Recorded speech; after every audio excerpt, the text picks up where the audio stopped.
درباره و مجاره پارێزگابوونا تەلعفەرێ و هەندێک ناوچەیەندن کو دەنگێک دروست بووە di nava çarçoveya hemahangî daxwaz dikin ku ji bilî parêzgabûna Helepçe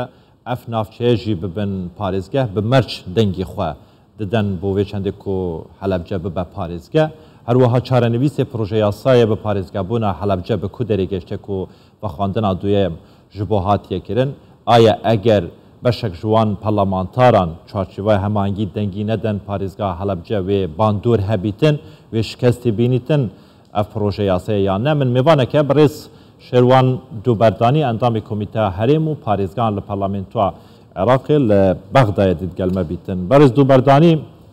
tu bixêr bê ji bo Kurdistan 24 destpêkên bizanbin niha proje yasayê bi parêzgebûna Helepçe di çi qonax de vexwandina duyê bo hatiye kirin kengî dengdan de li ser hête dayîn.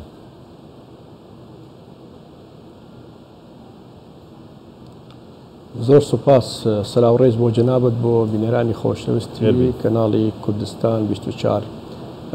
دوای خوێندوین دوانمان تەواو کردیە چاوڕێنە لە سەرۆک و هەردوو جێگر پەرلەمان کە ڕۆژی دەنگدان دەتیشان بکرێت بۆ دەنگدانی سەر حەلەبچە ئەوە شوا دیارە ئەو ڕۆکە وەکو هاوپەیمان لاو ئەتیلاف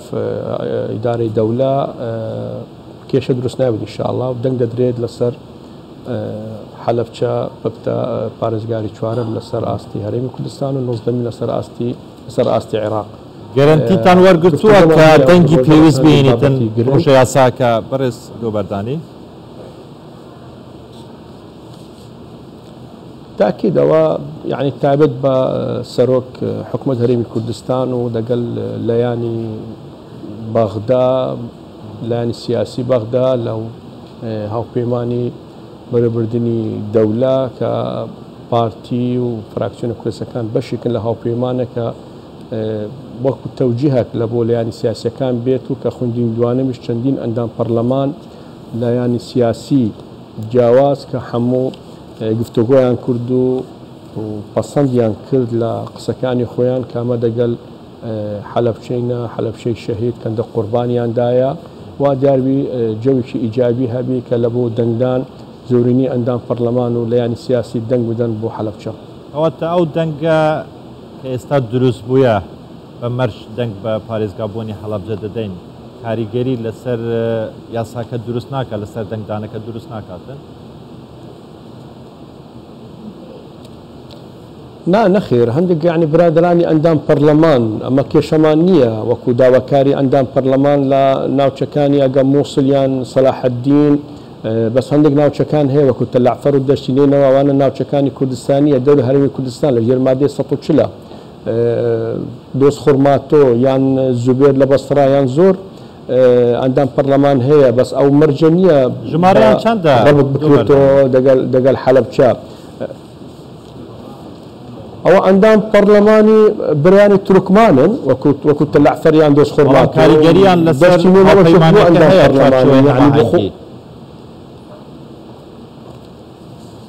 نەخێر ئەو یعنی چەندین یعنی 2015 داواکاری کێل ئەندام پەرلەمان وەکو لیژنە یان وەکو سەرۆک پەرلەمانی ئەو بابەتی ڕەت کردەوە ئەوە یعنی ئەگە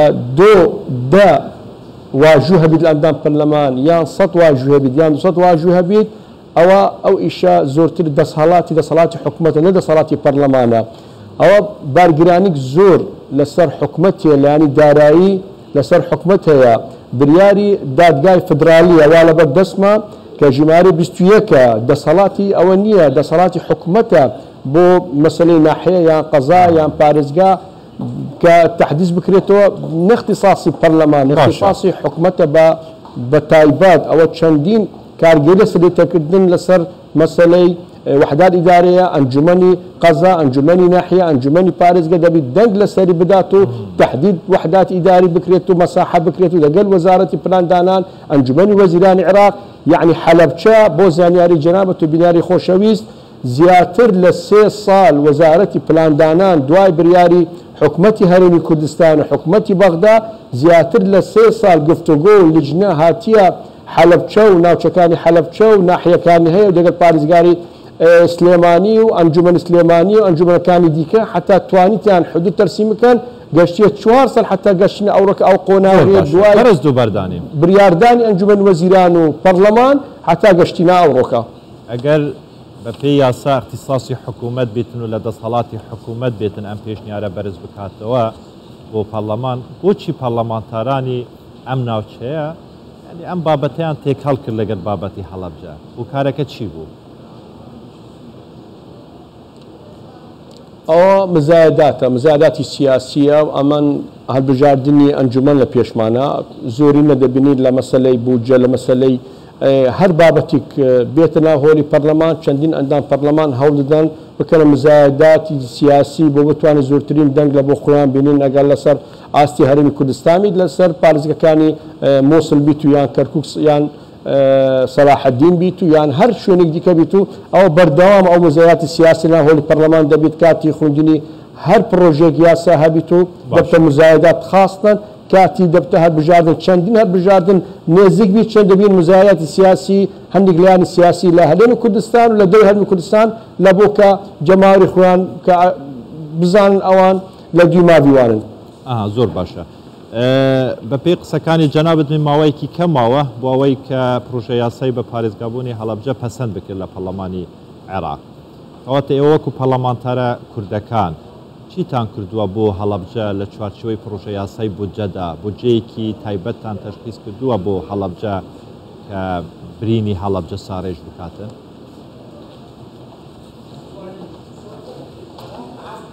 ئەوڕۆکە یعنی حەلەبجە وەکو قەزایە ضمنی پارێزگای سلێمانیە ئەو بابەتە بە حکومەتی هەرێمی کوردستان و شاندی هەرێمی کوردستان لەگەڵ سەرۆک ئەنجومەن و لەگەڵ ئەنجومەنی وەزیران دەکرێت یعنی دوای پەسەندکردنی بودجە یان لەبەر بەکەمی مانگ یان دوو مانگ تحت متوان حەلەبجە بتە بە شێوەیەکی فەرمی ئەوەش ناتوانێت ئەوڕۆکە لە بودجە دەسەڵاتی پەرلەمان نییە لەغێر گواستنەوە و نزمکردنی هەندێک نەفەقاتی حکومەت دەتوانین لە ڕێگەی حکومەتی هەرێمی کوردستان کە ئەو بابەتە لەسەر حەلەبجە نووسراوی فەرمی بۆ سەرۆک وەزیران و ئەنجومەنی وەزیران موچەیەکی تایبەت عفوا بودجەتی تایبەت بۆ حەلەبجە دوای کە ئەمە پەسەندکردنی بۆ دەکرێت ئەوڕەکە پێمان ناکرێت وەکو ئەندام پەرلەمان لە بودجەی عێراق کە ئەمە پارە لە بۆ حەلەبجە بە تایبەت ئەوە دوای دەمێتەوە حکومەتی هەرێمی کوردستان لەگەڵ حکومەتی بەغدا بە نووسراوی فەرمی سەلاحیاتی ئەنجومەنی وەزیرانی عێراقە کە بودجەیەکی تایبەت لەوە حەلەبجە دانات. باشە بەڕێز دوو بەردانی بەشێک لە کومنتەکان لەسەر ئەوانە کە پێداچوونەیەکم کردبوو بە دوواداچوونێکم کردبوو لەسەر ئەم بابەتە باستەوە دەکرێت کە پەرلەمانتارەکانی ئەوانەی کە داوا دەکەن کە تەلعفەر ببێ بە پارێزگا یان شنگال ببێ بە پارێزگا با بچن بەرگری لەوە بکەن چۆن ئەمنیەت بۆ ناوچەکانیان دەگەڕێنەوە خزمەتگوزاری باشتر بۆ ناوچەکانیان دەهێنن بۆ ئەوەی شنگال بگەڕێتەوە بوو خاوەنەکانیان ئاوارەکانی کە لە تەلعفەرن و لە شنگالن تا ئێساش لە ژێر خیمەکاندا ژیان بەسەر دەبن. کەواتە بەڕای جەنابشت باشتر نییە ئەو پەرلەمانتارانە بێن بەرگری لەم لانەنە بکەن بۆ ئەوەی بتوانن کەشێکی باش و ئارام دروست بکەن دواتر ئیتر باسی بە پارێزگا بۆن بکەن. ئەوە زۆر ڕاستە ئەمە شارەتمان پێدا ئەوڕۆکە ئەو ناوچانەی کوردستانیە دەرەوەی ئیداری هەرێمی کوردستانە ڕێکەوتنی شنگال جێبەجێ بکرێت و ئاوارەکان بگەڕێنەوە یعنی ئەمە ئەوڕۆکە حتى لە شاری نینەوە یعنی زۆرینی ئەو خەڵکەوەندان پەرلەمان دژی ئەوەنە کە تەلعفەر یان شنگال یان دەشت نینەوە بچن بۆ پارێزگا یعنی ئەوڕۆکە ئەمە چەندین یعنی بریار و ڕێکەوتن و بینی حکومەت و بینی هەرێمی کوردستانە کە ئەو ناوچەکان ئەو ملیشەتەکانی کە هەنا ئەو هێزەکانی نائێراقینەکە لە شنگالن لە غێر ناوچەکان دیکەنە یعنی ئەوڕۆکەمە مزایداتی سیاسی لەبەر هەر بژاردن ئەوە مشکلێک زۆرە لە کلمان ناوهۆلی پەرلەمان ئەوش بەردەوام دەبیت ئەمەش دەبێت ئەوانەیە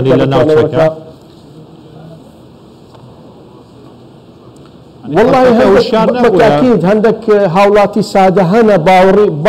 باوري دكن بهندك او قصانه كمزايدات دكن باش كوتي موتشو عندك او قصانه دكريتو كاساسي بوينيه كوكد صلاتي برلمانيه او بالتاكيد عندك هي عندي هاولاتي سادنا بو قصانه دليل بلو فلانه كدوا كديه بس اما كرازقوينا وكو بارتي ديمقراطي كردستان لفراكسيون بارتي ولا حتى هرم كردستان رازقوينا دقل هاولاتي دقل ما بكاني هرم كردستان ناوچەکانی كردستان دو هرم كردستان او راستا دقل هاولاتي دقل يعني دليل اوانه باب اساسي بينيا نباشتا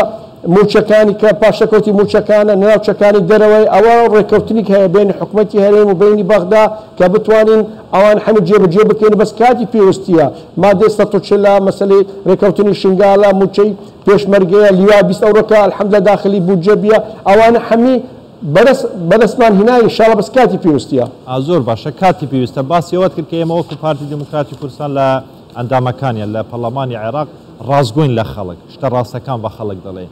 لە ماوەی داهاتوو یان لە ماوەی ڕابردوو چیتان کردو یان چی دەکەن بۆ تەلعفەرە دەشتی نەینەوایە بۆ شنگالە بۆ دۆست خۆرماتۆیە